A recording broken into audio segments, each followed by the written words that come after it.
Hello అందరికీ welcome to my channel. నల్లేరుతో కూర మీరు ఎప్పుడైనా చేసుకొని తిన్నారా?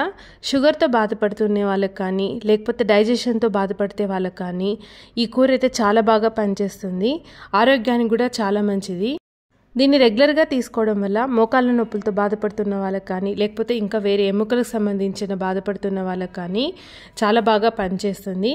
మరి ఈ కర్రీని ఎలా తయారు చేసుకోవాలో చూద్దాం. ఒక పెద్ద నిమ్మ పండంత సైజు చింతకాయ తీసుకొని బాగా కడుక్కొని ఒక 10 నిమిషాల పాటు వేడి నీళ్ళలో నానబెట్టుకోవాలి. నల్లేరు అనేది మనకి ఎక్కడైనా దొరుకుతుంది. ఇలా ఫ్రెష్గా నల్లేరు తీసుకోవాలి. ఇందులో ఆకులు కూడా వేసుకోవచ్చు. మనం ఆకులు అంటే ముదురాకులు కాకుండా లేత ఆకులను మాత్రమే వేసుకోవాలి. ఇలా నల్లేరు తీసుకున్నాక నల్లేరుని మనం ఒలుచుకునే ముందు చేతులకి బాగా నూనె రాసుకోవాలి. ఇలా చిన్న చిన్న ముక్కలుగా కట్ చేసుకోవాలి. సైడ్ వచ్చే ఈనెలంతా తీసేసుకొని మనం బాగా నీట్గా ఒలుచుకొని పక్కన పెట్టుకోవాలి. నూనె మాత్రం తప్పకుండా రాసుకోండి, లేకపోతే చెయ్యి అనేది నవ్వు వచ్చేస్తుంది, నసనసగా ఉంటుంది అన్నమాట. ఇలా అంతా ఒలుచుకొని పక్కన పెట్టుకున్నాక స్టవ్ మీద ఒక ప్యాన్లో ఒక గ్లాస్ నీళ్లు తీసుకోవాలి. అందులోకి మనం ఒలుచుకున్న నల్లేరును ఆకులను వేసుకొని ఉప్పు వేసుకొని ఈ నల్లేరుని బాగా ఉడకపెట్టుకోవాలి. ఉప్పు అనేది చాలా తక్కువ వేసి ఉడకపెట్టుకోండి, ఎక్కువ వేయకూడదు. నల్లేరును బాగా ఉడకపెట్టుకోవాలి. బాగా ఉడికిందంటే మనకు పచ్చ రంగు నుంచి పసుపు రంగులోకి మారిపోతుంది.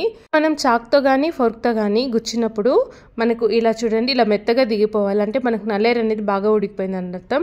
ఒకవేళ దిగలేదనుకోండి ఇంకా కొద్దిసేపు ఉడకపెట్టుకోవాలి. ఇప్పుడు ఇందులో ఉన్న నీళ్ళన్నీ వంపేసుకొని ప్లేట్లోకి తీసుకొని బాగా చల్లారి పెట్టుకోవాలి. ఈ నల్లేరు అనేది చల్లారే లోపల మనము మసాలాను తయారు చేసుకుందాం. ఒక మిక్సీ జార్లోకి 1 టేబుల్ స్పూన్ వరకు ఎండు కొబ్బరి తీసుకొని 2 టేబుల్ స్పూన్ వరకు కారం వేసుకోవాలి. కారం అనేది మీరు తినే దానికి తగినంత వేసుకోండి. కొద్దిగా పసుపు, 2 టేబుల్ స్పూన్లు ధనియాల పొడి తీసుకోవాలి. మీరు తీసుకునే నల్లేరుని బట్టి మసాలా అనేది తయారు చేసుకోవాలి. నేను 3 తీగల వరకు నల్లేరు తీసుకున్నాను కాబట్టి దానికి తగినట్లు మసాలా తయారు చేసుకుంటున్నాను. ఇప్పుడు ఇందులోకి రుచికి సరిపడిన ఉప్పు, చిటికెడు మెంతి పొడి, మీడియం సైజులో 1 ఉల్లిపాయ, 10 వెల్లుల్లి రెబ్బలు వేసుకొని బరకగా గ్రైండ్ చేసుకోవాలి. ఇలా బరకగా గ్రైండ్ చేసుకున్న దాంట్లోకి మనం ఇందాక నానబెట్టి పక్కన పెట్టుకున్నాం కదా చింతపండు కొద్దిగా నీళ్లు వేసుకొని మెత్తటి పేస్ట్ లాగా చేసుకోవాలి. మనకు కొబ్బరి అనేది పలుకులు లేకుండా బాగా మెత్తగా పేస్ట్ అయిపోవాలి. ఎక్కువ నీళ్ళు వేయకుండా కొద్దిగా నీళ్ళు వేసుకొని ఇలా మెత్తగా పేస్ట్ లాగా చేసుకోవాలి. అంటే మనకు పేస్ట్ అనేది జారుగా ఉండకూడదు, అలాగే గట్టిగా ఉండకుండా ఇలా మధ్యస్థంగా ఉండాలి. ఇప్పుడు ఇందులోకి మనం చల్లారి పెట్టుకున్నాం కదా ఉడుకు పెట్టుకున్న నల్లేరు, అది కూడా వేసుకొని బరకగా రుబ్బుకోవాలి. మెత్తటి పేస్ట్ లాగా అవ్వకూడదు, బరకగా మాత్రమే రుబ్బుకోవాలి. స్పూన్తో ఒకసారి పైకి కిందికి కలుపుకొని మూత పెట్టేసుకొని బరకగా మాత్రమే రుబ్బుకోవాలి. మెత్తటి పేస్ట్ అవ్వకూడదు మనకు నల్లేరు అనేది. అంటే ఆపుకుంటూ 2-3 సార్లు మనం తిప్పుకోవాలి. మనకు మెత్తటి పేస్ట్ అయిపోయిందంటే టేస్ట్ అనేది ఉండదు, మనకు బరకగా మాత్రమే ఉండాలి. ఇప్పుడు ఇలా మూత పెట్టేసుకొని ఆపుకుంటూ 2 లేదా 3 రౌండ్లు మాత్రమే వేసుకోవాలి. చూడండి, ఇక్కడ మనకు నల్లేరు అనేది కనిపిస్తుంది కదా, ఇంత వేసుకుంటే చాలు. వారంలో ఒక్కసారైనా ఇలా చేసుకొని తినండి, హెల్త్కి అయితే చాలా చాలా మంచిది. ఇప్పుడు దీన్ని పక్కన పెట్టేసుకుందాం. ఒక 3 మీడియం సైజ్ ఆనియన్స్ తీసుకోవాలి. తీసుకొని సన్నగా కాకుండా ఇలా మీడియంగా కట్ చేసుకోవాలి, అంటే పెద్ద పెద్ద ముక్కలుగానే కట్ చేసుకోవాలి. కొద్దిగా కరివేపాకు తీసుకోవాలి. స్టవ్ మీద పెనం పెట్టుకొని 2 టేబుల్ స్పూన్ల వరకు నూనె వేడి చేసుకోవాలి. నూనె వేడయ్యాక ఆవాలు, మనం కట్ చేసి పెట్టుకున్నాం కదా ఆనియన్ ముక్కలు, అవి కరివేపాకు వేసుకొని గోల్డెన్ బ్రౌన్ వచ్చే వరకు వేయించుకోవాలి.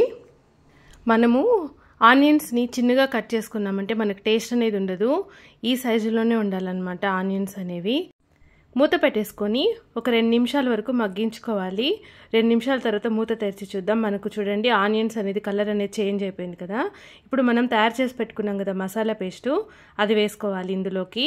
మసాలా వేసుకునే ముందు మనం మంటని మీడియం నుంచి లో ఫ్లేమ్లోకి పెట్టుకోవాలి. హై ఫ్లేమ్లో అస్సలు పెట్టకూడదు. హై ఫ్లేమ్లో పెట్టామనుకోండి మసాలా అనేది వేగదు, తొందరగా అడుగు మాడిపోతుంది. మీడియం టు లో ఫ్లేమ్లో పెట్టుకొని స్లోగా మన మసాలాని పచ్చివాసన పోయే వరకు వేగించుకోవాలి. ఒకసారి ఉప్పు సరి చేసుకొని మూత పెట్టేసుకొని మీడియం టు లో ఫ్లేమ్లోనే ఒక 3 నిమిషాల వరకు మగ్గించుకోవాలి. 3 నిమిషాల తర్వాత మనకు నూనె అనేది పైకి తేలింది చూసారా. బాగా కలుపుకొని మరొక 2 నిమిషాల వరకు మూత పెట్టుకొని మళ్ళీ మగ్గించుకోవాలి. ఒక 2 నిమిషాల తర్వాత మనకు ఎంత చిక్కదనం కావాలో అంత చిక్కదనంకి సరిపడినంత నీళ్ళు వేసుకోవాలి. నేను ఇక్కడ 1/2 గ్లాస్ వరకు నీళ్ళు వేసుకున్నాను. మళ్ళీ ఒక్కసారి ఉప్పు సరి చేసుకొని కావాలంటే ఉప్పు కలుపుకొని బాగా కలుపుకొని మూత పెట్టేసుకొని హై ఫ్లేమ్లో ఒక 10 నిమిషాలు ఉడికించుకోవాలి. 10 నిమిషాల తర్వాత మూత తెరిచి చూద్దాం. చూడండి, నూనె అనేది బాగా పైకి తేరింది కదా. మన కర్రీ అయితే రెడీ అయిపోయింది. చాలా చాలా టేస్టీగా ఉంటుంది. చిన్నపిల్లలు కూడా చాలా ఇష్టంగా తినేస్తారు. మీరు ఎప్పుడైనా ఇలా కర్రీ చేసుకొని తిన్నారా? తినకపోతే తప్పకుండా ట్రై చేసి ఎలా వచ్చిందో నాకు కామెంట్ చేయండి. హెల్త్కి అయితే చాలా చాలా మంచిది. Thank you for watching. Please subscribe my channel. Thank you.